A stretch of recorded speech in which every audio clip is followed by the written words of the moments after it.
Alrighty, appears that I am live for our week 1 webinar for the 30-day No Meat Athlete Go Vegan Challenge. It's always a little bit hard for me to tell with this setup, this Google Hangout setup, if people can hear and see me. So please do let me know that. It's also hard for me to tell how many people are here because their numbers are always a little bit delayed. So I'm always seem to be a little bit behind the real-time information, but please let me know. And as soon as I hear that people can hear and see me, I will kind of dive into what we're going to talk about today, which really is just the kickoff of the entire challenge. Okay, so Doug is telling me that looks good, so I will just assume everyone can see this and that people are in attendance. It'd be quite weird if this was our first week and we had 0 attendance, so I will assume that people are here, and I'm sure Google will catch up and tell me when people actually are.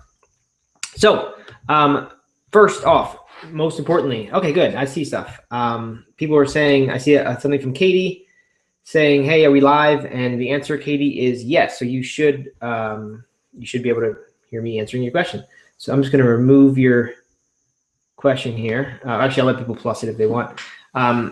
So anyway, yeah, let's talk about questions really quick, because I have planned only about half an hour worth of talking for this one, and even that's rough, could go either way, because this first one is sort of a kickoff rather than intending to dive into any certain one topic, because those topics are going to make themselves more clear as we go on, and they actually already are. I did go over all the surveys, every single person who filled out the survey.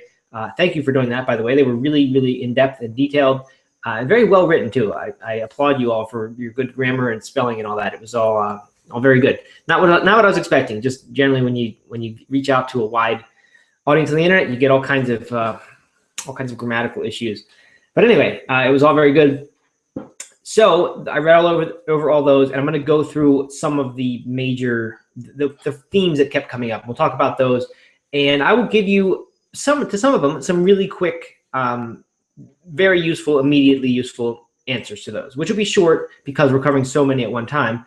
But because tomorrow is the big starting day, tomorrow is day 1 of phase 1, I want you to be ready to go. And if there are any urgent things that are going to, potential pitfalls, then we want to kind of handle those now. So that being said, the point of these things, the value of these webinars, sure, there's going to be some good content. And I think if it's your first time trying to go vegan, or even not your first time, but if you're here for some reason, which obviously you are, then I think the information is going to be really useful for you. But the Q&A is going to be the most useful part, because if you've got any question at all, you can put it out there. Can't guarantee that I'm going to have the perfect ultimate answer for you, but chances are I will have encountered it before, and I will have something useful to say about it, if only to point you in the direction of a book or a blog or something else that will help you with whatever the issue is, if it's something that's kind of outside of my areas of expertise. So if you've got questions, by all means ask them. I'm going to start deleting a few from the feed here. Thank you all for telling me that you can see me. That's good. And the people are here. It's clear that they are now. Okay, so I'm just deleting a few questions here. I apologize if the noise comes through. My mic is new and super sensitive, but I'm just deleting questions. And anyway, when you have a question at any point, just go ahead and type it in there, as a bunch of you are doing, to tell me you can see and hear me. I realize it's not quite as nice as a chat feature where you can actually chat back and forth and say things that aren't questions. It'd be nice to have that, and I think we're going to try to upgrade and get that figured out for you by maybe even next week. But for the time being, use the Q&A as much as you want. Please don't hesitate to interrupt with questions. For the most part, I'll in these webinars, I will talk for a certain amount of time and then do questions. For this one, because it's kind of hodgepodge, get started, kickoff thing, a lot of it is about questions. And for this one, I budgeted half an hour for questions. We can take more if we need it. But really, I want to answer your questions, because I looked at the surveys, and a lot of people had a lot of questions. So there was 65 or 75 responses, and a bunch of them had 10 questions each. So just saying, these are the things I'd like to know. We're going to cover a lot of stuff in these webinars and in your weekly worksheets, but there's no possible way that we're going to get every single one of those specific questions answered. So the time to get those answers is during these in the Q&A parts. So if you have a question, by all means, get it in there and ask. Don't hesitate to ask because it's off topic. These questions, the time for the Q&As can be totally unrelated to what we're talking about in the rest of the webinar. Just want to get that point across. Ask the questions if you have them. That's a huge part of the value of this program, and I don't want you to waste that. So anyway, go with that. And okay, so we got a couple questions already. I will take these and then I'll get into some stuff. Two people asking about Facebook. Do I need to join Facebook? Ask Kathy Q. No, you do not need to join Facebook at all. It's an option. It's there for support, mainly for members to connect with each other. It's there for accountability so that when something goes well, you can report it, because that's the big part of habit formation is the accountability. And I hope that you'll be accountable to someone besides yourself in your real actual life, not on Facebook. So if you live with someone or have a best friend or have some coworkers or somebody who would be supportive of this in some way, it could even be someone who's not supportive of this. So you could bet someone money that you're going to make this work. But have some real life accountability outside of Facebook. But Facebook is there as a fallback, if nothing else. But hopefully more than that. Hopefully it's a place where you'll get to know people and you'll connect with people. And if you get to know, I don't know, let's say half of the 140 or whatever people we have in here use Facebook and use that program, and you get to know, I don't know, 15 of them who are fairly active on there, then when it comes decision time, or let's say you're 2 weeks into this and you're feeling sort of fatigued with, not physically fatigued, but just willpower fatigued, which hopefully we can avoid with our small steps. But you're just, that happens. Even when habit change is going well, there are periods where you say, wow, this is really tough. This is a hard thing that I took on. It'd be way easier, way more convenient right now if I could do what I've always done and just eat this food or stop at this fast food restaurant. But if you've got 15 relationships on Facebook, people you've been sharing your meals with, helping out, giving them advice, asking them for advice, and you've built that up even over, I don't know, the course of 3 days, then when that decision time comes, you're going to feel a lot more power to stick with this thing. And I experienced that myself, of course, with the whole veganism and vegetarianism. When I started my blog, it was just a huge accountability for me, because I had all this thing and I had all these people who were reading and listening. And it really made it for me that there were never not even a question of like, is this kind of too hard for me to keep going? It just worked because there was all that accountability. And if you get enough accountability, then it can be that way. Very similar for me was the Boston Marathon. In the qualifying for that, I got to a certain point when there were all these people watching me that it stopped being a question in my mind of whether I was going to do this, because I knew that so many people were paying attention and were kind of, interested in this because I had brought them into it, that it wasn't an option for me to quit. If a race didn't go well, I knew that I would come back and eventually get this thing done. So anyway, that's why Facebook is good, but I understand there are reasons for not liking Facebook, not wanting to be on it. I don't really use it very much in a personal way. So I totally understand not wanting to be on Facebook. And if you don't want to, then that's totally fine. Maybe what you can do is set up a secret Facebook account that your friends and family don't know about if you don't want to do Facebook in that way, and then still just use it for this. Put up a different name if you want, whatever. All right, let's see. Someone else asked about Facebook really quick, and I do have stuff that I'm going to talk about besides questions, I promise you that, but I just want to get these handled. What about using Facebook as a means of conversation similar to the old bulletin boards? Yeah, we used to have those No Meat Athlete community bulletin boards that never really got the traction that I had hoped it would get. Was kind of a lot of a management issue, just having to deal with it. So we ended up getting rid of those and kind of replaced them with running groups, which have all, if you're a member of a local No Meat Athlete running group, then you've got, they're fairly active, some of them. So those have kind of replaced it. But yeah, this could totally be something like that. It's such a small slice of the No Meat Athlete audience because a lot of those people already are vegan, don't even have a need for this. So we might have 150 people or 130, I don't know what it is, out of tens of thousands. So it's a small slice, but go for it. Why not? All right, so I'm gonna select and delete that one. All right, so some other questions are coming in that are somewhat different off of, less administrative topics. So I will hold those for just a little bit and come back to them in a minute. So the first thing that I noticed was a lot of people have tried being vegan before or tried being vegetarian before and had some success for some period of time. What came up over and over was that people wanted to know about motivation. How can I be motivated to make this work? Also, kind of a similar note, how can I avoid cravings, or how can I not cave in when I have cravings and when it gets difficult? And the reason, to me, those are kind of the same two sides of the same coin, is that one of the big ways you handle cravings, and I'll give you some tricks for sure to do that, and I have a little bit in the previous webinar with eating stuff that's a little bit junkier food, but is kind of okay while you're transitioning. The main thing to do is have the accountability and the motivation to, not even consider giving into that craving. So where the motivation and the accountability are much, much stronger than any small desire to indulge taste buds because you want something. That's the big thing.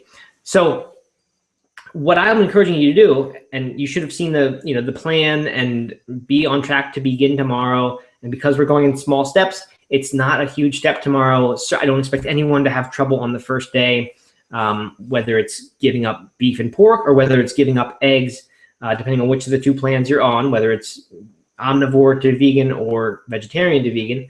I don't expect anyone to have trouble then. Maybe by the end of the week, might be some situations that will arise. In fact, I'm sure there will be. But what I want you to do is get in touch with whatever it is that is your big motivation for doing this.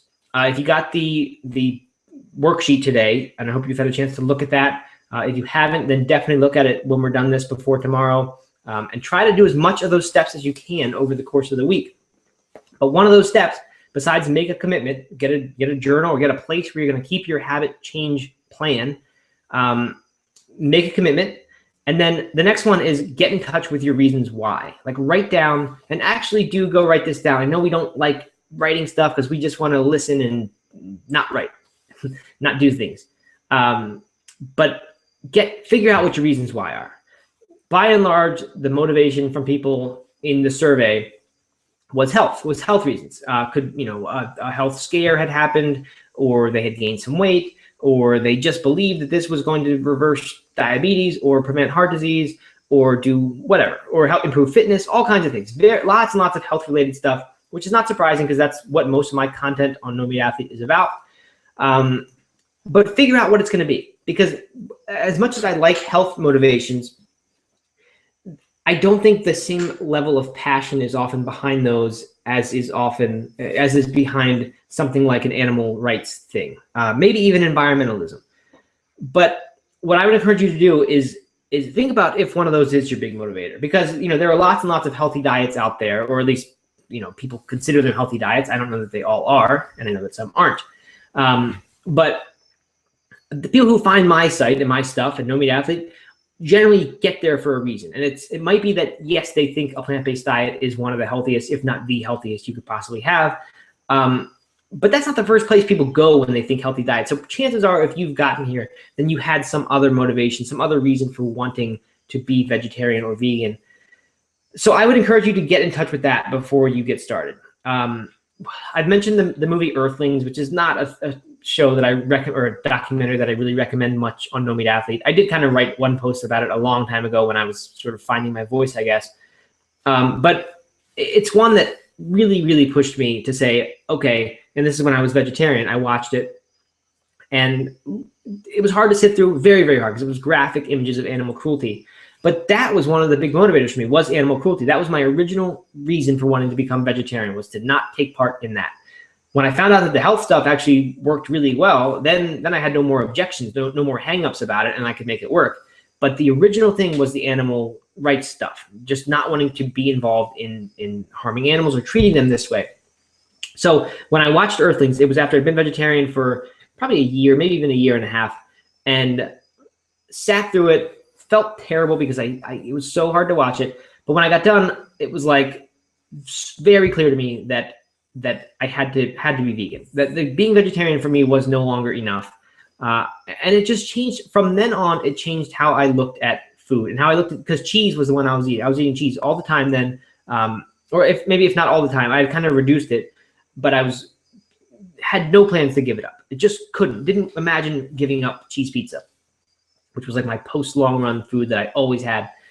But when I saw that, I could no longer eat cheese pizza and feel okay about it. It just, not that I didn't crave it, I still wanted it, but I no longer intellectually could imagine eating it. So even when I really wanted it, there was that thing. And I still did a few times after that, but it wasn't long after that when I finally said, okay, now I'm going to do an actual 30-day, be vegan for 30 days and just see how it goes. Turned out that it didn't quite be enough for me to be ready, but it didn't take much longer, a couple months after that, and finally I was there. So for me, that was getting in touch with the reason. Just driving home the message, doing something that sort of overstimulation, desensitization almost, sort of, or I guess that is sensitization. Find what it is, and it might not be animal cruelty for you, and that's totally fine. It could be environmentalism, and if that's the case, research it and figure out, look at how bad the environment is and what the terrible things that we're doing. And I don't know that much about environmentalism, believe me or not. So when I say the terrible things we're doing, it's what I've heard from people who are into these things, but who knows if I'm right or wrong. But look at, get yourself convinced that it is really bad and that this is a big solution. If that's one of your beliefs anyway, then strengthen it. Figure out how to strengthen it and build that resolve and just get what it is. And if it's health, then just link some more stuff to this health motivation. Don't just say, I want to be healthier because my doctor says I should be. That's not enough motivation for you to stick with something when it gets difficult. What might be is, I want to be alive to play with my grandkids or play with my great grandkids. If you have kids, you can imagine wanting to be alive and healthy when they're married. Or what about when they're retired? Maybe you want to be in the shape to travel and do things with them. I don't know what it is, but figure out a way to make health somewhat more motivating than my doctor says I should do this, or I want to look a little bit better, or I want to be a little bit stronger, have some more energy. These are all good things, but find something that's big and matters to you. Similarly, you've probably heard me or read about me espousing goal setting and how valuable I think big goals are. So I've got to mention that here as well. You've got a goal to become vegan, or at least to try out a vegan diet for some amount of time. Otherwise, you wouldn't be part of this. But is there another goal that is the real driver behind that? Or that, even if it's not the real driver, that being vegan to you, or at least you could convince yourself, is a critical part of reaching this other much bigger goal? Is that possible? So an example would be running a marathon. What if running a marathon was the thing that you really wanted to do? And by the way, I encourage you to set the goals that don't seem all that realistic when you first set them. So if you're way out of shape, then I think setting the goal to run a marathon, which people will laugh at you when you tell them that you want to run a marathon or you're going to run a marathon, having one that's that big and out there, that's what motivates you. That's what really gets exciting. And that's where all the power of goal setting is. There is no power in going after things that are, that are gimmies, that you can get to. That's not where it is. It's not what it's about. So find something that's big and yeah, put it out in the future. Like if you're 300 pounds and you want to run a marathon, don't try to do it in 6 months. Give yourself time to do it. There's the quote, we overestimate what we can do in a year. We underestimate what we can do in a decade. So what that means is set really big goals, but give yourself some time to get to them. Doesn't have to be a full decade, but maybe a year and a half, 2 years, 3 years is your timeline for that marathon if you're a couch potato and you're 300 pounds and you haven't run in 15 years. But anyway, yeah, it doesn't have to be a marathon, of course, but think about what your real driver is, right? It could be health, could be animals, could be ethic or environmentalism. And if there's some broader goal there, think about what that could be and set it and go for it. And I've got plenty of stuff on my blog about goal setting. But that's where the motivation is. Read books, watch documentaries, go actually visit things, do things.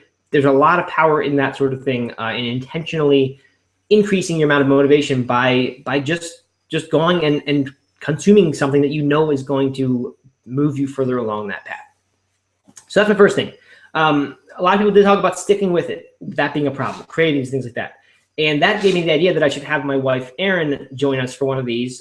She knows a lot more than I do about the mental games that go into eating and overeating and weight loss and things like that. And it doesn't have to be weight loss for everyone, for sure. But when it comes to cravings, there's a lot in common there of saying that, I want this food so badly. My tongue wants this, but I know I shouldn't have this. And could be for weight loss, could be for health, or it could just be a veganism thing, right? It could be a food that you think is pretty healthy still, but it's not vegan and you're committed to being vegan. Then that's a craving like any other. So I'm thinking if I can get her, the problem is we have 2 kids. So if I can get her somehow time for a few minutes on one of these, I think it'd be fun to have her on here talking about that sort of topic. Another thing was meal planning. Meal planning recipes, particularly those that can be used in a pinch and don't require a bunch of ingredients. Pinch meaning if you're in sort of a time crunch, or I don't know, I guess if you just found yourself without a lot of ingredients or didn't have, like I said, not much time to cook. People wanted to know that. And I actually got some emails from people who, I don't know if they ended up joining or not, but were wondering, do we get like a 30-day meal plan with this challenge? And the answer I told them, and I hope everyone who has joined is totally clear on this. If not, then now's the time to get clear. There's not a 30-day meal plan. And the reason for that in this challenge is because the point is for you to not be making drastic changes from where you are. And once we get to the period where you're fully vegan, fully vegetarian, whichever path you're going on, then I will have some suggestions for you. And I can give some of them now as well for places to go get really good recipes. I can even compile some of my favorites. And I think I will do this for a future week, is pull together what a typical day's diet looks like, maybe even a 3-day sort of thing, and say, here's what I would say is an ideal to try to get to, or, it's workable for real life, even if not ideal, but a workable 3-day meal plan. I'll try to get that together for you. But I didn't want to just give people a 30-day meal plan, because the point of this, and the point of small steps in general, is that you want to be able to move along the path towards this change without having any sort of major shock to your system. And I don't just mean physical shock to your system. I mean your willpower. I mean, you don't want things to suddenly be different around your house. A lot of people also mentioned having to feed spouses and kids and them not being on board with this. And how do you make that work? Well, one of the shortest ways to not make that work is to come home with a 30-day meal plan and say, hey guys, here's what we're eating, even though it has nothing to do with the food you want to eat, but this is our next 30 days of food. Much, much better than that is what we've got here, which is the gradual change of this first week. There's only a few little limitations on your diet compared to what you've normally been eating. So you're eating mostly the same way. And as I mentioned in the webinar, if you were, if you've got a beef meal that your family likes, make it with chicken this week. And that solves your problem for this first week.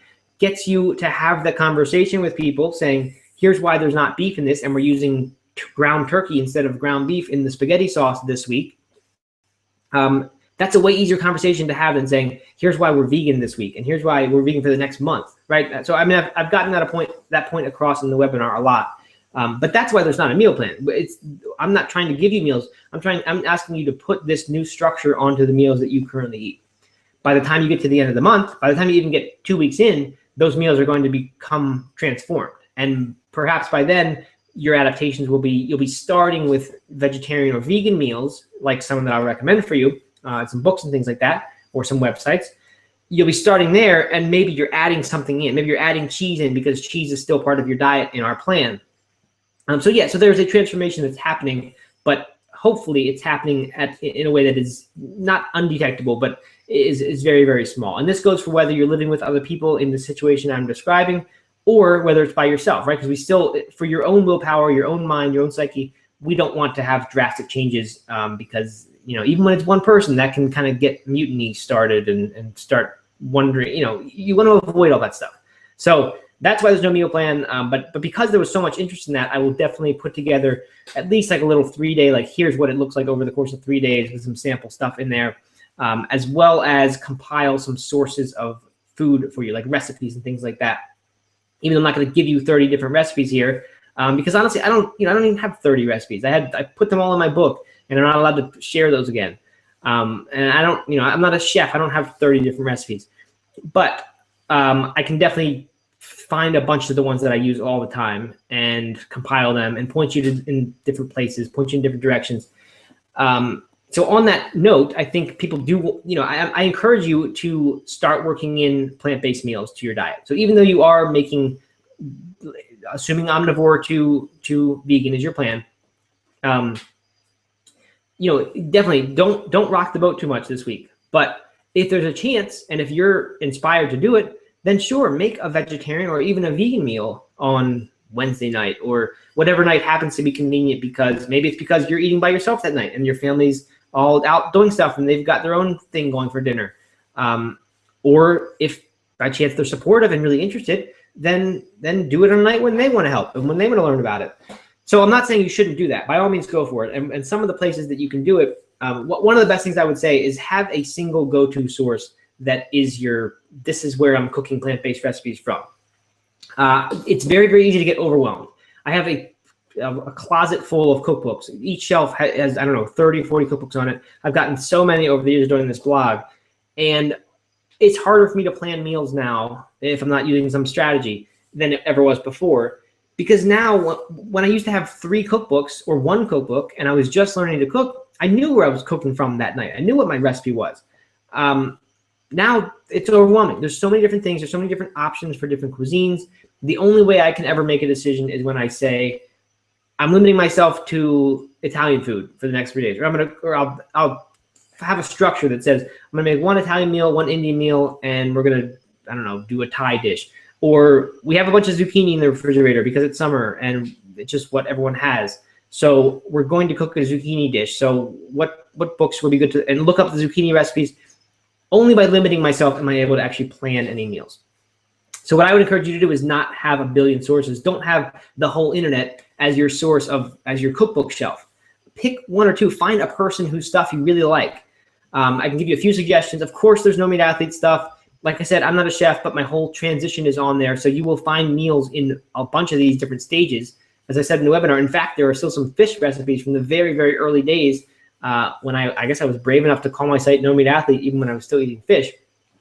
So you will find recipes that have cheese, probably some that have eggs, and all these things in No Meat Athlete if you look for them in the recipes page. But I'm not necessarily the best source for these things. I mean, there are people who are chefs and are really good at this, and that's their thing. I would go to one of those. If gluten-free is an issue for you, there's Yum Universe, and she has a book out. YumUniverse.com is the site. Her name's Heather Crosby. That's a great one for gluten-free vegan. If you want high raw, sort of high energy, maybe not the most easiest thing to make, but like the Brendan Brazier stuff, Rich Roll. So Brendan Brazier's books are called Thrive or Thrive Foods. Rich Rolls is the Plant Power Way, is this new one that has plenty of recipes in it and lots of high vibrating live foods in there. So this is not this isn't the first book I'd recommend if you're going vegan. But if that's your motivation, if your motivation is, I want to do this because I want this energy from these foods and I want to eat these foods that make me feel vibrant and are green and colorful on the plate and raw, a lot of them, and maybe you're inspired by what Rich has done as an athlete and you want to model him, then that's your place to go, right? It's not necessarily the easiest one to start with, but that could be your source if that's your inspiration. So I would suggest having a place to go. You don't have to buy a book for this by any means. One more recommendation, Isa Chandra Moskowitz, her site is Post Punk Kitchen. They don't update it that much now, but plenty of good recipes on there. And that's more like, plenty of oil, plenty of tofu, and both of those things can be okay. Tofu especially, I think, is totally fine to eat. But that food's not meant to be healthy. It's just meant to be vegan and really good still. So that's another philosophy. If your motivation right now isn't get as healthy as I can, but rather go vegan first and then figure out more of the healthy side of it, then something like Isa's stuff will be perfect for you. And she does, by the way, have a healthy one called Appetite for Reduction, as I mentioned on the webinar, I think in the Q&A. But anyway, find a place to start. Find a source. These people have websites. It doesn't have to be books for the most part if you don't want to buy anything. Libraries are also really great for that. But get a source. It's a good, and my book too. My book is way more polished than the stuff on the site and is all vegan. There's oil in there still. But those recipes are generally very kind of newbie friendly. Those are the ones that I collected over the years and put together over the years. So I'm not trying to sell you my book here, but I do think for beginners or first time vegans, that'd be a useful place to go. There aren't all that many recipes. I think there are 50 in the whole book. But anyway, I hope you're getting the point here. And that's pick a source and have that one to rely on. Okay, I see questions are starting to come in.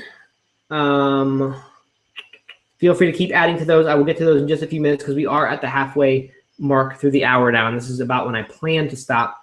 But let me just run through really quickly the list of just the common themes that I did notice. And by the way, one more time, little advertisement for the article that I published today. That is going to do so much for you as far as habit change stuff goes. If you get this stuff in place, you don't have to get it all done before you start tomorrow, of course.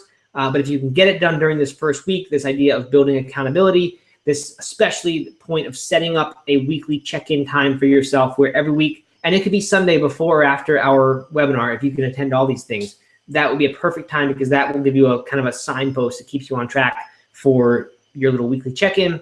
Commit to that sort of thing.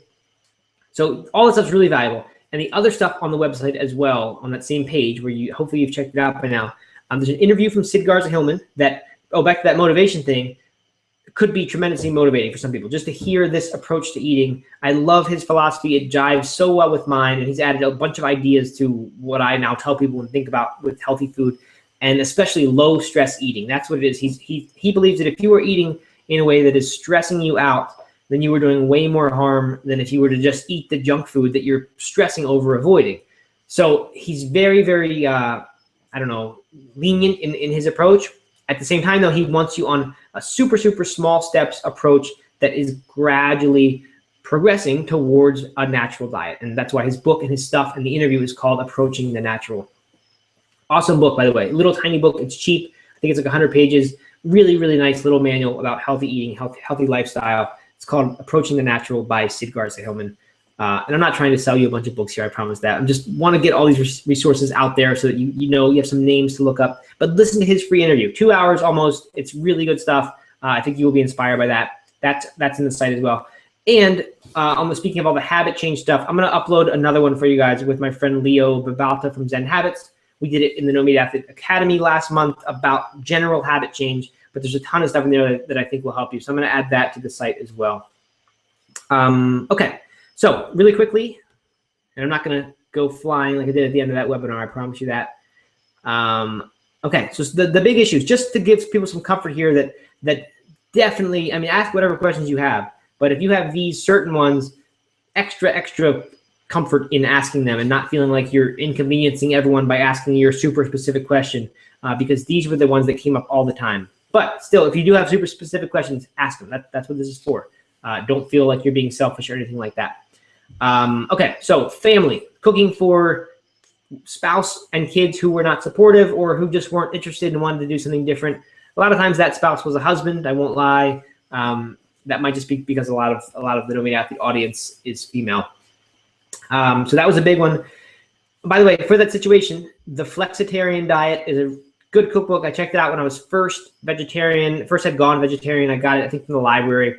And it has strategies, has meals that are made to cook for multiple people, where it's very easy to, you kind of cook the meat in a separate pan, and then you add it in at the end for the people who want to be eating the meat in their dish. And for those who don't, they just eat the dish, which is vegetarian as is, or maybe even vegan as is in certain recipes.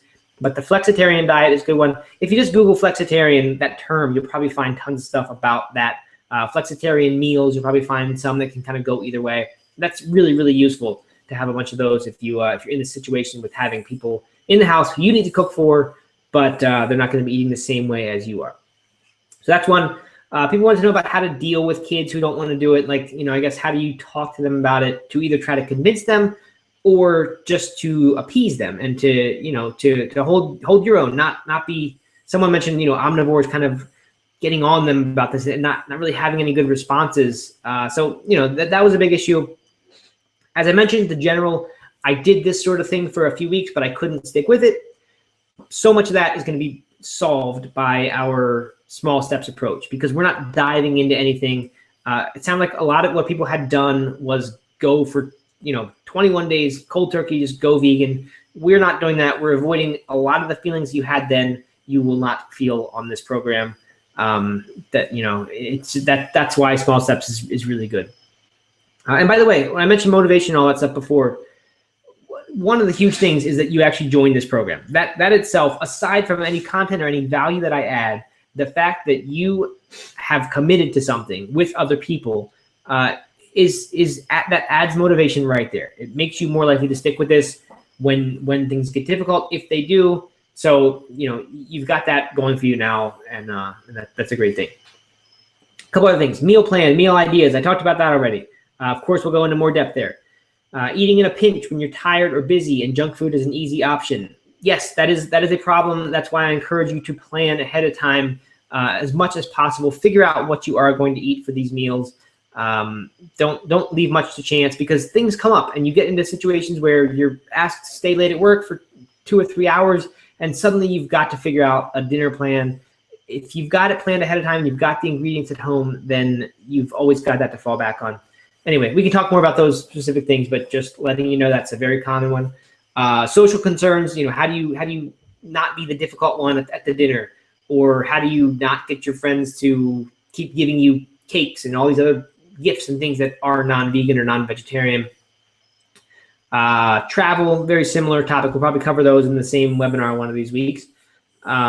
So eating whole foods, eating healthy foods, which is good. It's great. It's also a little bit at odds with the idea of that we're going to allow ourselves to indulge in things when we need to, if we think that indulgence will keep us on the path, because that's one of the big strategies, right? Like, perfect example is the fake meats and the fake cheeses. Generally, those things are not very healthy for you. They are made up of processed foods. There are some good exceptions. I'll be happy to talk to you about which ones are what I think the more healthy exceptions, if you ask about that.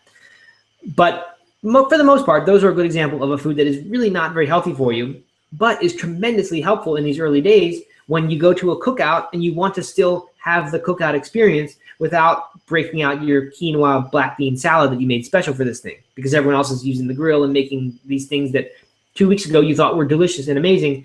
The fake meats are wonderful for that, because they get you out of that pinch, even though they're not exactly healthy, right? But they recreate that experience for you. They are a very small step along the path. That's what we're all about. But you might have a lot of health goals. You might not just want to become vegan in 30 days, but you may want to actually get healthier, lose weight, feel more energy, all these things. Lots of that will come as a result of just being vegan, but some of you will want to go an extra mile, maybe limit the oil, maybe just limit all the processed box foods, and cut, not just go vegan, but also cut your consumption of processed foods. Fine, that's great. I think it's a great goal. I hope you're willing to go along with this idea that you can make little, go off the path a little bit if it helps keep you on the path in the long term. But we can talk plenty about whole foods and healthy eating and the optimal choices for whatever foods or what nutrient mix. Happy to go into all that stuff if you want. Last one's really quickly, supplements. That's a quick topic, so whenever you've got questions about that, bring it up and I'll answer them. Weight loss, as I mentioned, I'm going to try to have Erin, my wife, on here to talk about that. We've done a podcast episode. If you haven't listened to that one, check it out. It's called The Key to Losing Weight the Healthy Way. Totally free. You can Google it and probably find it. And then motivation, which is a huge one. Talked about that somewhat already. So I've gone for 40 minutes. And as promised, this was a little bit disjointed because there's a bunch of different topics that we're just trying to hit on to give people the bare minimum necessary to begin this challenge tomorrow. So the other ones will be more about one specific topic. I promise you that. But I'm pretty happy that I think we managed to knock out a bunch of stuff here. So let's turn to the questions. And I see I've got a bunch of them. Let me just begin. By the way, you should see the questions, the Q&A app in your Google window there. And you can type in questions. If you see other questions you like, you can plus them up. You can hit plus on them. And the more people that do that, the higher the question will go in the pile. I don't know if that's any better than answering them in the order that they come in. Perhaps it's not quite as fair, but I don't know the order they came in because Google sorts them this way. So I'm just going to go by how plus they are for the most part. So let's see. This is from Teresita, who I believe I remember reading Teresita's survey. I am a karateka. I think it's a karate person. And most of the time my trainings are quite tough. Is there a recommended food so I won't be energy drained, or is it just going to, going to get better with time? Let me select that one. Let me just delete her other one, which is the continuation of that one. Yeah, there are plenty of foods. So, okay, when you talk about energy drain, not feeling energy, I'm wondering if maybe you've tried this before and actually have felt an energy drain. One of the big reasons that athletes who go to this diet don't necessarily experience what they expect to, because a lot of athletes do report really good results, quick recovery. You see the Brendan Braziers, Rich Roll, Scott Jurek, Hillary Biscay, Robert Cheeks, many others who have tremendous success with a plant-based diet for sports. You're reducing calories a lot. When you just suddenly transition into vegetarian or vegan, you are often losing like 20 or 30% of your calories because of what we've talked about before, where plant-based foods, you're still feeling full from them, but the amount it takes to fill up your stomach, by and large, is way fewer calories than it takes to fill up your stomach with animal or meat or dairy, right? Because plant foods generally are less calorically dense. So you're taking in what feels like the same, but it's not nearly as much calories, not as much energy. So one thing you can do is just eat more often. Make sure you are eating more often so that you're still getting those calories. If keeping those calories up is your goal, right? For some people, it's not. For some people, one of the great reasons to go plant-based is because suddenly you can still feel full and be eating less calories, hence lose weight. But athletes don't necessarily want that. So make sure you are eating frequently, first of all. Second of all, energy around workouts mostly is about carbohydrate. It's not that much about protein. Protein is certainly great for rebuilding. You need adequate amounts of protein to rebuild your muscles well. But when it comes to workout time, when you're talking about during the workout and then right afterward, really what your body wants at that point for the most part is carbohydrate. So what I would say you should do is, if you're concerned about energy, or if you felt an energy loss when you've tried this sort of thing before, is make sure you are eating a lot of carbohydrate before, during, and then even after your workout. So in the 2 hours before, I would say, is the time to start fueling for that workout. The closer you get to the workout, the more that your fuel should just be liquid. So if you're really close to workout time, I would drink some fruit juice. If you've got a little more time, eat some dates. Other fruits will work about an hour before the workout, maybe a smoothie, maybe even something more like oatmeal, or even like toast with almond butter. That will work 2 hours ahead of the workout. But once you get close to the workout, don't put too much solid food in. It's just going to be trouble. And then make sure you're taking those carbohydrates during the workout as well. So from the very beginning, you could sip, if you don't mind energy gel, you could take a little bit of that every 10, 15 minutes. Just take in, I don't know, maybe 10 calories of energy gel. I'm sorry, 10 grams of carbohydrate, which would be 40 calories of energy gel every 10 or 15 minutes. Energy drink would do the exact same thing for you, or fruit juice, even fruit juice kind of mixed with water if you don't want quite that much sugar. So those are some basic suggestions. The other thing you said, is it just going to get better? Yeah, if you stick with this, your body's going to learn better how to deal with the food that you're giving it. That's not unique to vegan diets, whatever your diet is.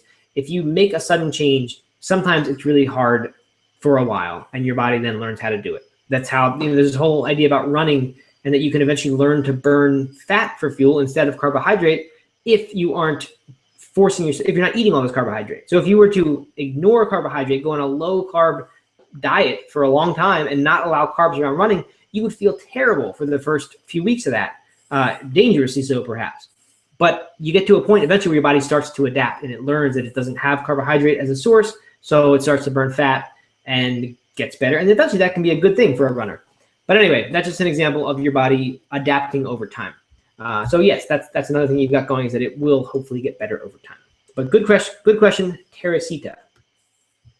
Little Teresa, I believe that means in Spanish. Okay, next one. Do you ever eat cheese substitutes like chow or daya? Which people say daya, and I say daya too, but the real way is daya, just so you know. But I still say daya a lot. Or did you when you were making the transition? Oh, I gotta select this. From vegetarian to vegan. I wonder if in the long run, consuming such products would be a bad thing if I want cheese cravings to go away.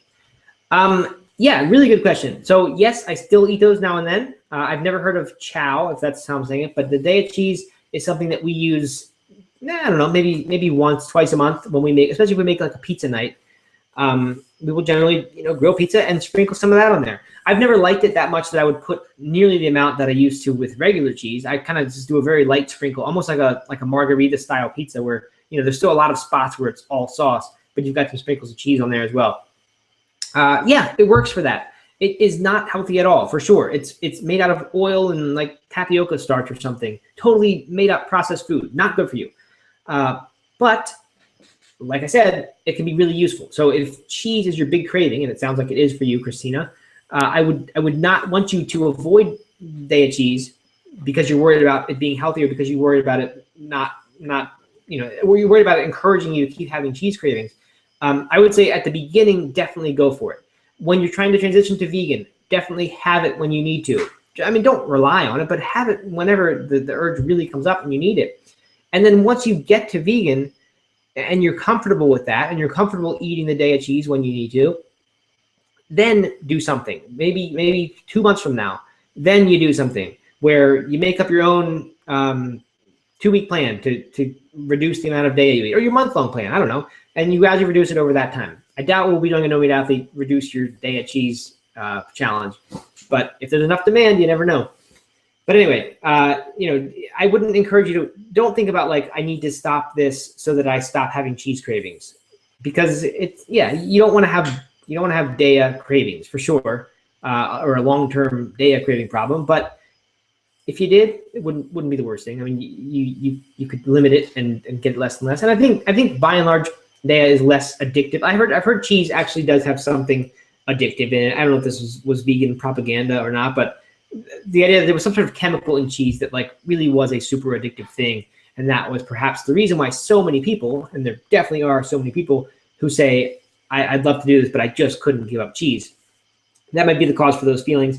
I'm guessing they don't put that into the DEA, but I don't know. So that maybe will make you feel a little bit better. On the note of cheese, though, I went to Italy this past, I guess it was July, and the co-host of the tour with me was Miyoko Shinner, who runs something. It's called Miyoko's Kitchen, I believe, is her company. I forget if it's her book or her site or company, but she makes cheese, and I think it's Miyoko. She has a book called Artisan Vegan Cheese. If you look up Miyoko, Miyoko cheese, you will find it. And she makes cheese using not like combining oil and tapioca to make some weird thing that sort of is like cheese. She gets cashews and other nuts and other things that have fat and protein, just like dairy products do, and then does exactly what dairy cheese makers do to their cheese. Whatever the process is, the fermenting and then the aging. And what comes out of it is this delicious product that is just like cheese, only it's not cheese, right? And I'm not saying that it mimics exactly a Parmesan or Gouda, but it just seems like it's another variety of cheese. That's all it is. And she said some serious cheese shops are actually treating it that way, that they're serving this cheese. I don't know if they're saying that it is vegan or not. Maybe they have to kind of disclaim that it's actually not technically cheese, because a lot of places have laws where if you're going to call something cheese, it needs to have these certain things in it. So she probably does have that issue. But they otherwise are treating it like this is just another variety of cheese, right? There's Parmesan, there's Gouda, there's, I do know more cheeses than that, but I'm blanking on them. There's Brie, I don't know, blue cheese, Gorgonzola, and then there's these other 5 that she makes that are also their own varieties. These happen to be made from nuts, but they end up tasting the same. So that stuff is delicious. She also does make some some that are kind of simulating mozzarella and other things, and does an amazing job, by the way, of simulating mozzarella. So check those out, and those are way, way healthier than the Daya, because they're from actual real stuff. Like the cashews are in them. I think some have soy milk, but I don't think soy milk is a bad thing, and it's not much of it anyway, I'm sure. So anyway, highly, highly recommend her stuff. It's not cheap, but neither is actual high quality cheese as far as taste goes. That stuff's not cheap either. So, that can be your justification. Okay, so I think we'll be talking about cheese more. So there will be plenty more to come on cheese, I'm sure. In fact, there's one right now. I'm just going to skip down here to Sherry. I hope I'm saying that right. Sherry asks a question. Can you please talk about fake cheese ideas? So yeah, if you're not going to buy it, then you can make it. I've never really gotten into it yet, but get her book. It's called Artisan Vegan Cheese by Miyoko Shinner. I mean, there's more recipes than you could possibly make in there. And I mean, you just go to town on it. If you're into making actual artisan cheese and like putting forth the effort and having it age and all that, I think it's just for a few days, most of them. It's not like weeks and weeks of aging. But if you're willing to do that, then go for it. Like if that seems fun and your idea of like, hey, this is how I'm going to make this work. I'm going to get really into making artisan vegan cheese, or making Thai food, or whatever. Like if cooking can be part of your big motivation or inspiration, go for it by all means. What I know about fake cheese as far as making it at home is that you can make cashew cheese very, very simply, and it's really good too. In fact, sometimes instead of the Daya cheese, we will just whip up a quick cashew cheese and sprinkle that, kind of dollop that on pizza the way you would mozzarella. Usually we would dollop that on after the cooking, because if you cook the cashew cheese, instead of like melting, it really just kind of dries out. So we just dollop it on at the end, and it's really, really good. If you Google No Meat Athlete cashew cheese, you will probably find a pizza recipe that I've posted that had the cashew cheese as the cheese. That's really versatile. You can lessen or increase the amount of water in that recipe to make a spread or a sauce or whatever you're going for. But you can find that. And by no means am I the only one who has a cashew cheese recipe. Just there are all kinds of good ones. Drina Burton has a good one. I believe Angela Liddon from Oshi Glows certainly must have a cashew cheese recipe. So those are some ideas about fake cheese. Good questions. Keep them coming if you've got them. All right, next one from Farah, who I emailed with a few times today. Good to see you. Do we need to take more vitamin supplements than non-vegans? That's a good question. I've never heard it phrased that way. If we need to take more than them or not. It depends a lot on who you ask. It depends a lot on who you ask on whether we even need supplements at all. A lot of people do argue that vegans do not need any, including vitamin B12.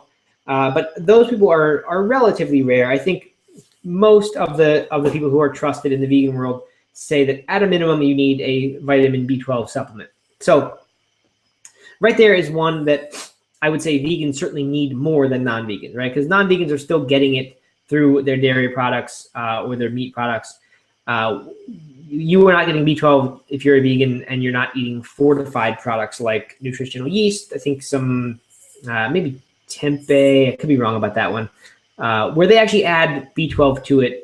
And I know nutritional yeast is one. I know certain breads have that as well, certain grains. But I mean, it's not in most food. People talk about different things. Chlorella is a type of algae that they were saying for a while had it. But then people started saying that it also had something that blocked the absorption of it, made it not usable by your body. So, I mean, yeah, there's one that you need more than non-vegans. But, there are B12 deficiencies are pretty common among omnivores as well. So it's not just vegetarians and vegans. A lot of it is that our soil is changing, because B12 is from a bacteria in the soil that I guess animals are consuming, and people are getting it from the animal. But it used to be in fruits and vegetables when they were the so-called dirty produce that wasn't washed and sterilized and done all the stuff to. But our soil is changing. Our practices around food are changing. So it's not that easy to get it anymore for anybody. So that's one. Vitamin D, you could make an argument that vegans need more of that than a general population does. It's not hard to get at all in a multivitamin. Like I take a multivitamin that has B12 and D and a few other little things, zinc in it. I mean, most of what a normal multivitamin has, mine has in it. It's from Dr. Furman. And it has low doses of a lot of vitamins, which I really like. It doesn't have mega doses, which is kind of a bad thing. You don't want to get tons of mega doses. That could be just as bad as having not enough. So there are a few others. Omega-3s are something that is a little bit of an issue if you're not eating fish and fish oils and things like that. And even those, by the way, aren't that good. I've seen some studies that have shown that those really don't provide the omega-3s they are supposed to. But certain people can't convert certain types of omega-3s into other types, and it's hard to get those other types from plant-based foods. So in that case, yeah, you could make an argument. But all this is subject to argument. There are plenty of the vegan doctors. I believe Esselstyn and Campbell, who are kind of two of the big, huge names, do not say you need any supplements at all. Dr. Furman, who I am a fan of, he's the guy who suggests these ones that I'm talking about. He also sells supplements, so keep that in mind as well. He tells you need them and then sells them. I don't think that takes away from the validity of his message and things, but some people do. So that's it. So yeah, I mean, there are a few things, but you could probably say the flip side that do omnivores need more supplements than the vegans? And I bet you could think of a lot of things that certainly a standard American diet that they are not getting. I mean, I know you could think of a lot of things that they are not getting from their diets that you are getting because you're eating so much produce, specifically fresh and raw fruits and vegetables, but others as well. I mean, nuts and seeds are a great one. And a lot of people are missing those omega-3s that you are getting from those things, even though I just said an example of, or a situation where omega-3s could be deficient in vegans. So I think you could make the argument for either side. I think the answer is there are some vitamins that will be more in a vegan diet than an omnivorous diet. depending on how that omnivorous diet is. If someone's really good about the way to eat their omnivorous diet, then they might be able to get all the supplements, all the vitamins and minerals they need. And so might you with a vegan diet, just except for the B12, in my opinion. So not a super straightforward answer there, I know, but I think I don't think there is a straightforward answer to that one. Okay, this one's from Celeste. When transitioning to more veg, as in vegetarian or vegan, how important are organic foods? Example, is it better to eat a lot of vegetables and have it be non-organic, or because of cost, it's better to eat all organic and just have less? That's a really good question. I would tend towards the latter. I think that the big problem when you look at like our society isn't that people eat too much inorganic produce. The problem is that people don't eat enough produce. So that when you just go to the store and don't buy anything organic, but buy almost entirely fruits and vegetables, you are eating better than 99% of the population, I believe, in my opinion. And people will argue with this for sure. What I do is I look at that Dirty Dozen list, and if you don't know what that is, you can Google it. Just look up Dirty Dozen foods, and you'll find it. I believe it's maybe the EPA who puts it out. But it has the 12, each year they put out a new one, the 12 worst produces to buy conventionally grown. So those are the ones you want to get organic. Berries are often up there. I think peaches are there this year. I think blueberries are not there anymore. And I know this because we buy tons of blueberries. So that was nice to have them not be there. And what we typically do is we buy the organic ones if they're on the Dirty Dozen. We make sure we get those organic. But we don't get the other stuff organic unless it happens to be a really good deal, or I don't know, making a special meal and I just want really good produce, then I'll get the organic. There's also the Clean 15 list, which is the opposite. It has all the stuff that I believe you really don't need to get organic if you don't want to. So we definitely don't get that stuff organic.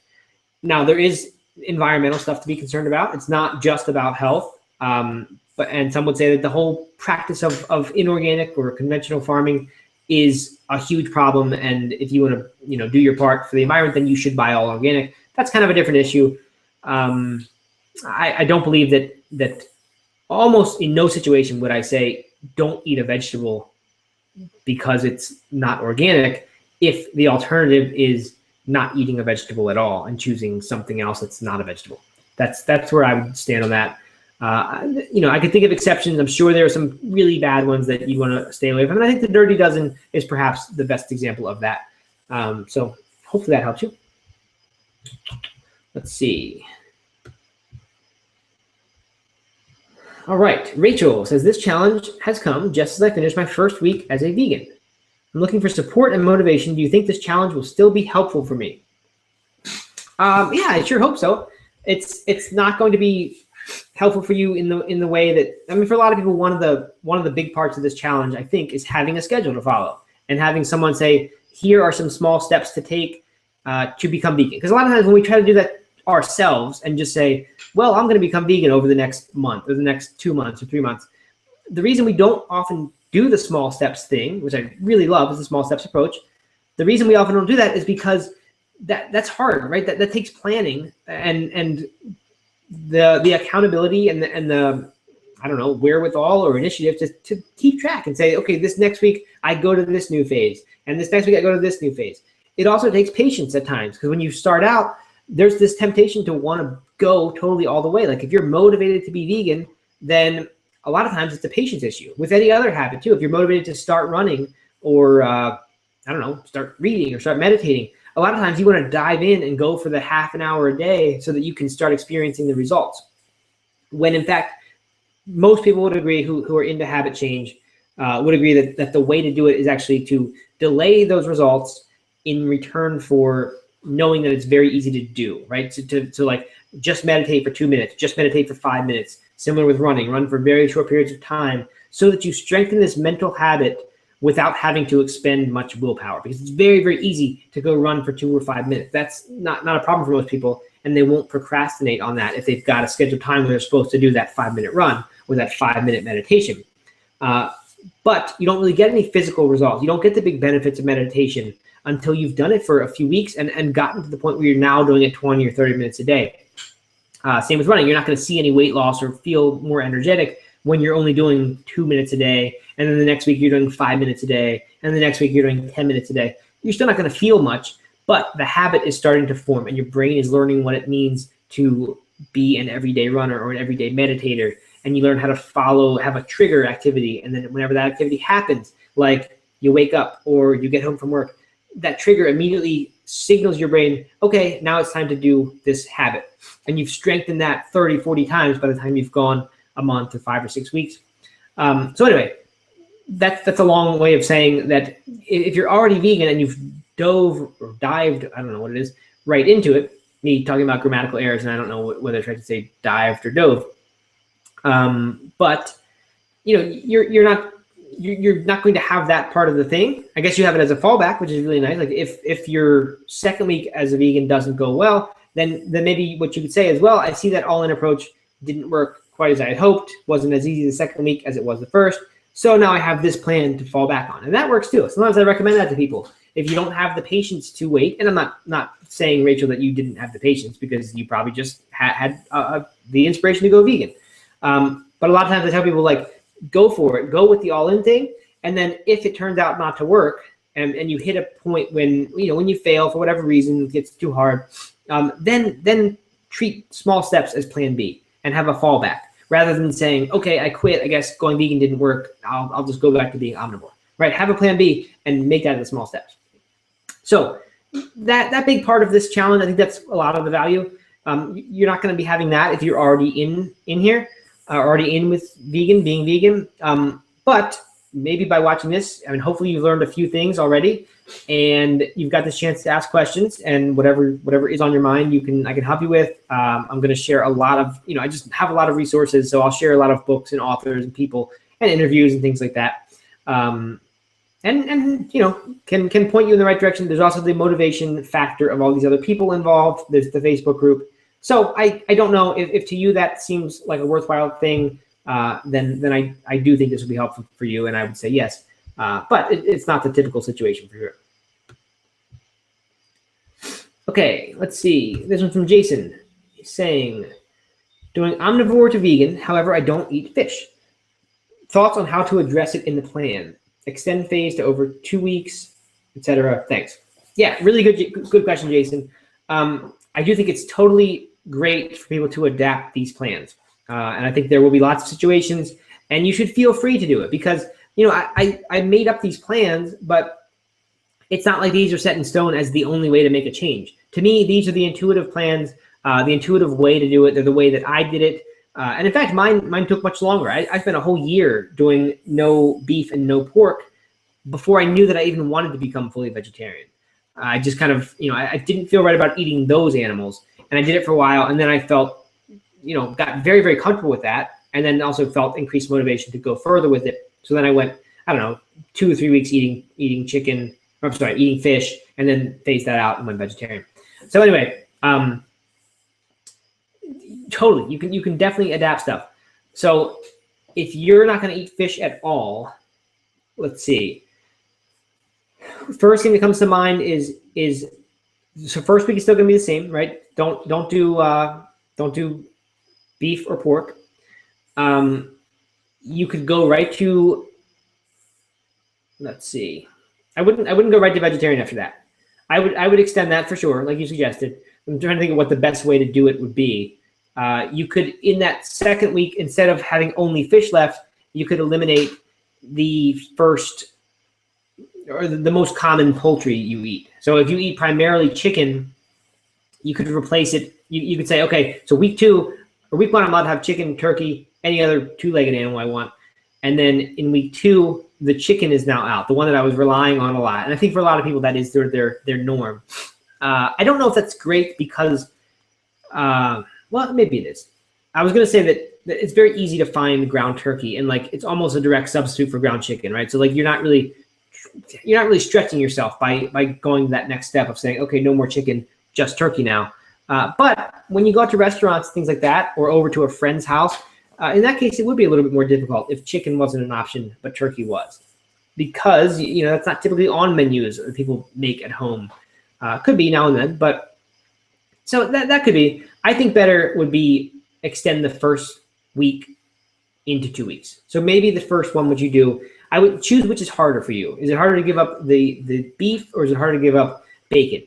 Because that's, let's be honest, that's when people talk about pork, that's mostly what it is. I guess there's hot dogs too. Which one's harder? And the harder one, make that the thing that you give up second.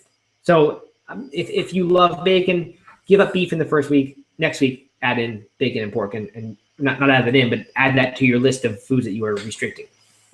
So that's one way. Yeah, or you could make it a three phase thing instead of 4, right? And just make each phase last 10 days. So I don't know, lots of ways to do it. You could also play it by ear. You could go the first week and say I'm gonna see what to do after that. But I would still try to have those other deadlines in place so that when you hit that last week, you are now vegan.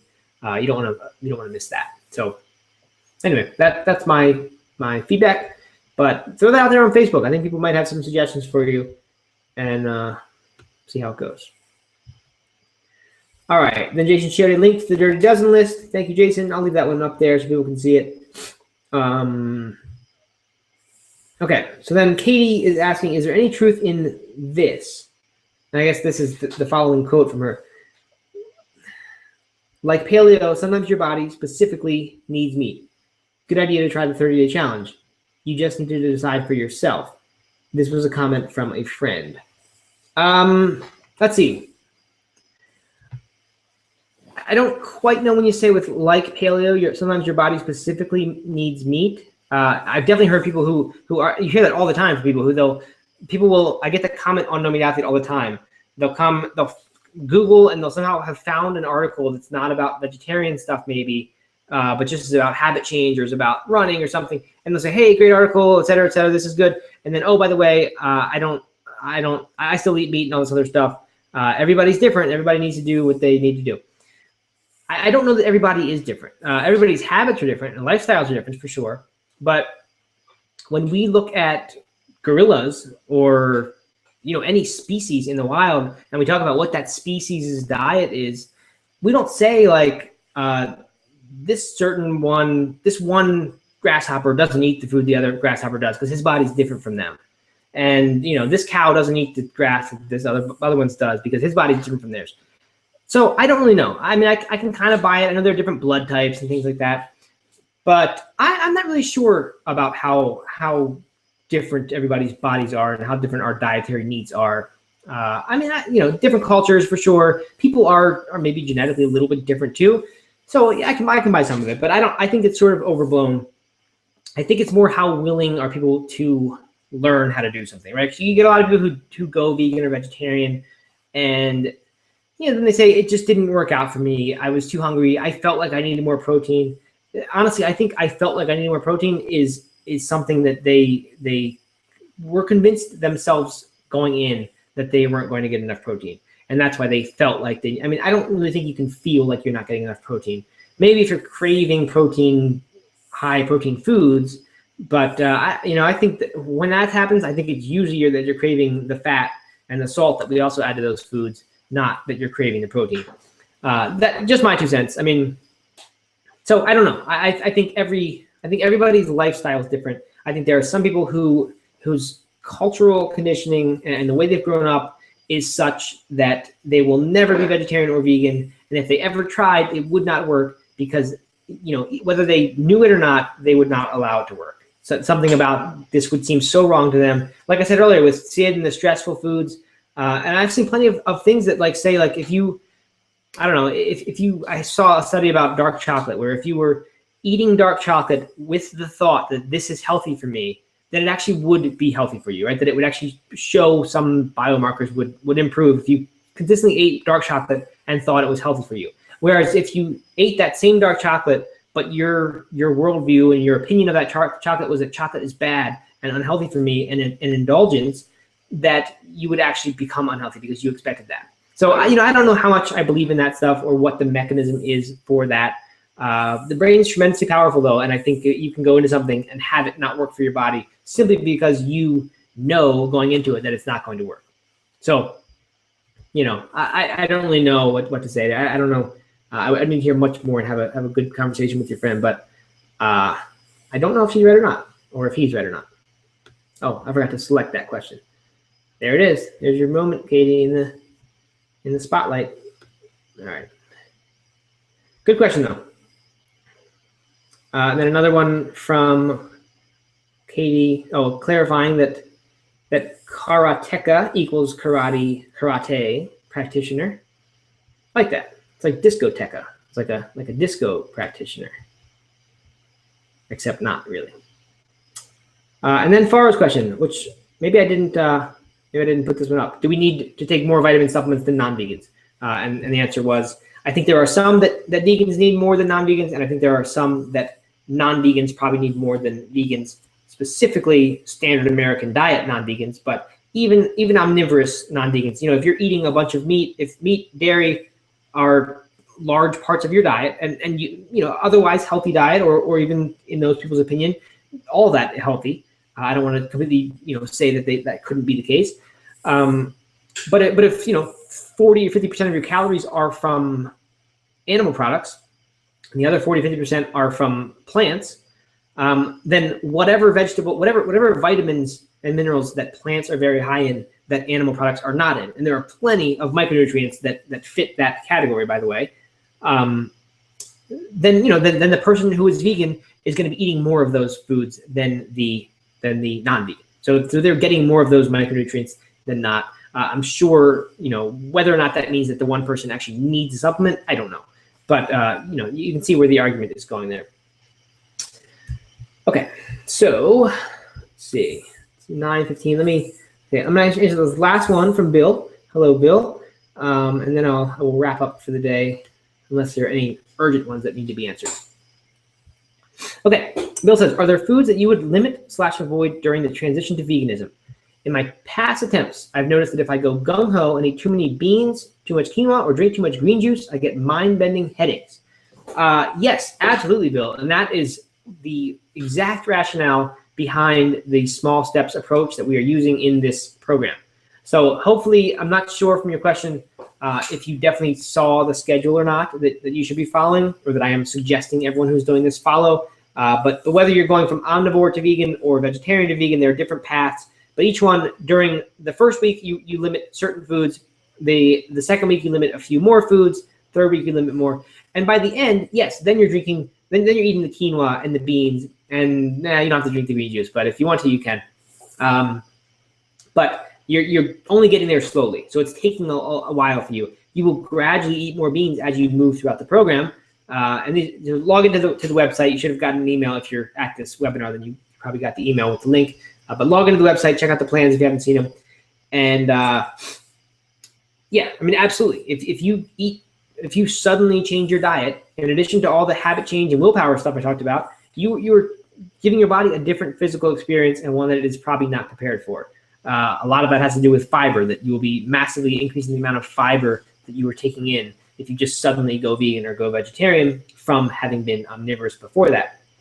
So, yeah, exactly. I wouldn't, but see, here's the thing. I don't think, Bill, the problem, I don't think the mechanism for your headaches was that you were eating too many beans and too much quinoa. It was, what was that stuff replacing? And what sugary drink maybe was the green juice drinking? Because if you just try a juice cleanse, and I've done that before, even when I'm not drinking sugary drinks, but if I just go on a juice cleanse, and I'm not advocating for cleanses, I don't really know if I think they're good or not. But I've tried it, and it's fun, and you get to experience little different emotions around food. You get headaches because you're limiting. I think the real thing is that you're limiting sugar. If you stop eating fruits and you just suddenly have green juice with not even fruit juice in there, you're missing sugar, and you get dizzy when you stand up from having been sitting down. At least I do. You get headaches, and it just happens. So I think probably it's from you. Whatever that stuff is replacing that you were eating before, that's no longer part of your diet. That's probably where the headaches are coming from, would be my guess. So no, I don't think it's so much about that we're trying to limit or avoid foods. What we're trying to limit or avoid, though, in these first few phases, is drastically changing your diet in any way. And that's why week 1, if you're already an omnivore, is just don't eat beef or pork anymore, but you've still got chicken and fish and turkey on the menu, so that you can eat the same dishes you've been doing. You can eat all the same, if you eat junk food, you can still eat that junk food. I'm not saying don't do that, but you're moving towards veganism or vegetarianism, wherever you feel like stopping. And once you get there, And along the way as well, you can, I mean, hopefully if you're eating potato chips all the time, I would urge you to start mixing in some different things. And hopefully even just the process of going vegan will start to change your taste buds so that when I recommend trail mix or something instead of the potato chips, it won't seem like the worst idea in the world. And it seems like you can maybe manage it now and then.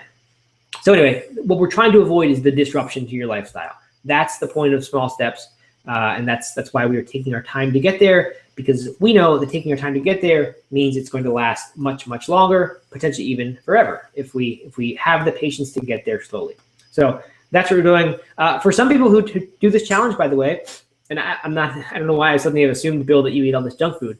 But if someone, listening to this does eat a bunch of junk food, as a lot of people said in the survey, that one of their big motivations here was to get to eating more whole foods and healthier, not just go vegan, but also stop eating so much processed food. I'm going to encourage you to mix in, the healthy versions of foods, but I'm also encouraging you not to just dump the processed food suddenly and get rid of it. What's going to happen for a lot of people, I think, or I hope, is that they'll do the vegan thing. They'll go vegan successfully during this month, and then they'll still have potato chips in their diet, maybe even this soda now and then. I don't know what other junk foods there are. Hopefully they'll be less frequent by the time we get to the end, but there's a good chance that they're still going to be in there, because we're going to use those foods as when you're craving buffalo wings, as I mentioned in the webinar on last Wednesday. When I was craving buffalo wings, I would pig out on French fries with hot sauce on them, because that was vegetarian at the time, or vegan, and it satisfied those taste buds, but it was still total junk. I wasn't saying that it wasn't junk food, but then once you're comfortable with vegetarian or vegan, then you can make the concerted effort to say, okay, now I'm getting rid of the French fries, or now I'm cutting out the fake cheese, or whatever the junk food is. You can make a more of an official attempt to change that. But certainly we're going to have plenty of opportunities to, I will encourage you to make those healthier choices along the way sometimes. And what you'll really have working for you is that your taste buds will change. I believe that a month is enough time to start seeing changes in your taste buds, even if you're taking this small steps approach. So, okay. Thank you, Bill, for the question. Great one. And thank you so much for doing this, Bill says. Well, of course, absolutely. This is a pleasure. I'm really, really excited about this. It's the first time I've done one of these things, like a challenge type thing like this. And it is really exciting to be helping people go vegan like that. I mean, I don't try to push it on my site. I don't want to tell people they should be doing this, but I really, really do like to see people doing this. So it means a lot to me too. So thank you for being part of it. And we've got one more here. I'm going to take this last one for tonight. This is from NOMC Technology Committee. Do you provide meal plans, or do we do them ourselves based off the information provided? Yeah, I answered this at the very beginning, and that's, I don't mind answering it again because it's fine if people show up a little bit later. But the reason that there are not specific meal plans is kind of what I just said to Bill, is that we're trying to avoid major disruptions to your diet. So a lot of people, I know they want the 30-day plan, or the 2-week plan, or the 6-week plan to do whatever, and want this result that's boxed up that we're guaranteed to get if we follow these specific rules and just do that for the next 6 weeks. It's really not the way to make a habit change at all. The way to make change is to very slowly ease into something, take very, very small steps. So if I were to give you a 30-day meal plan, chances are that meal plan would not very closely match your diet at all. Even if I tried to include chicken the first week and then include fish the next week, and then make it vegetarian and then vegan. Like I could make a meal plan to match that, but is that going to be the same stuff you like, or the same stuff that you eat? Or are the vegetables that I'm choosing totally different from the ones that you'd be eating? Or are the Indian dishes that I'm suggesting, or the Thai dish, is that something that you're totally averse to or just totally unfamiliar with? I just think it's adding in way more disruption to do that. And the other thing I said is, I'm not a chef, so like I don't have 30 meals that I would just give someone. I put about 50 of them in my book, but I'm not able to just give those out to anybody. It's unfortunately, it'd be nice if I could. So what I'm going to do is point you in directions of places, of foods, of meals and recipes. But because there was so much interest in that, in the surveys, people were wondering about meal plans, and they were wondering about like quick and easy meals. I'm going to put together something. It might be 3 or 4 days of like, this is what I think is where you want to get with a vegetarian or vegan diet. And here is precisely what, a 3-day snapshot in my diet, or someone who eats kind of the same way I do, in a way that I think is pretty close to ideal. Here's what that looks like. And I will give you that. I'll put you put that together for you and make sure that we do have some sort of meal planning support. But really, the point is, like in this first week, if you're doing omnivore to vegan, what I would expect you to do is take whatever the chicken dish is, because the first week of omnivore to vegan in this, which starts tomorrow, is cutting out the beef and the pork, cutting out the four-legged animals. So what I want you to do is say, okay, what are the meals I currently eat that fit that without even having to be adapted, right? Like the chicken parmesan or the turkey sandwich at lunch or whatever it is, and have that exact meal most days of the week so that you're not changing anything substantial about your diet, except you're not choosing the meals that are based on beef or pork. And then, you can mix in vegetarian meals for sure. And that's why I want to start to point you to some of these, to these different sources. I did mention a few earlier in the webinar. So if you go back and watch the recording, you will see that section. I don't know when it was, probably 20 minutes in. So I will definitely point you in directions because I want people to mix in vegetarian and vegan meals as they go. But no, a specific meal plan, it would not fit the goals of this program. But I'm more than happy to help with that sort of thing. So like if that comes up in Facebook and people want to know, I don't know, have specific questions about how many meals a day, what will be typical snacks, what's a typical dinner, what's breakfast, I'm happy to go into that stuff. So by all means, ask it in webinars, ask it on Facebook, and I will do my best to help you out there. Okay, so that brings us to the end. There are no more questions. It's 9:23, so we've been at this for 83 minutes now, which is good. Thank you very much for attending. I'm very happy with the turnout tonight, the number of questions. Having a bunch of questions definitely makes these things more fun and more interesting. So thank you very much for showing up. Good luck tomorrow, phase 1, day 1, where you are either cutting out the beef and the pork if you are on omnivore to vegan, or cutting out eggs if you are on vegetarian to vegan. Good luck. I don't anticipate that there will be problems tomorrow or the next day. Those first few days, generally pretty easy because it is such a small step. There might be a few things that come up later on, situations where you're out or at a friend's house or who knows where there are potential little issues. But if there's a slip up, it doesn't mean you're done. It doesn't mean, okay, I failed the No Meat Athlete 30-day challenge. What do I do now? It just means that in your weekly check-in session on Sundays or whenever you've decided that you want to do a weekly check-in, then you need to address it and say, okay, this day I messed up and I had this because I wasn't prepared, because I didn't anticipate this. And how can I make sure that doesn't happen next time? So that's why we've got weekly check-ins to do that sort of thing. It's so much better to approach change in that way than it is in the perfectionistic all-in approach where it's all or nothing, and if I slip up once, then I'm totally off the wagon and I failed. We don't want that. It's not a good way to change. What we're doing is way more effective, I promise you that. So best of luck with the first week. I will talk to you next Sunday, and I'll be in touch by email before that. Thanks a lot.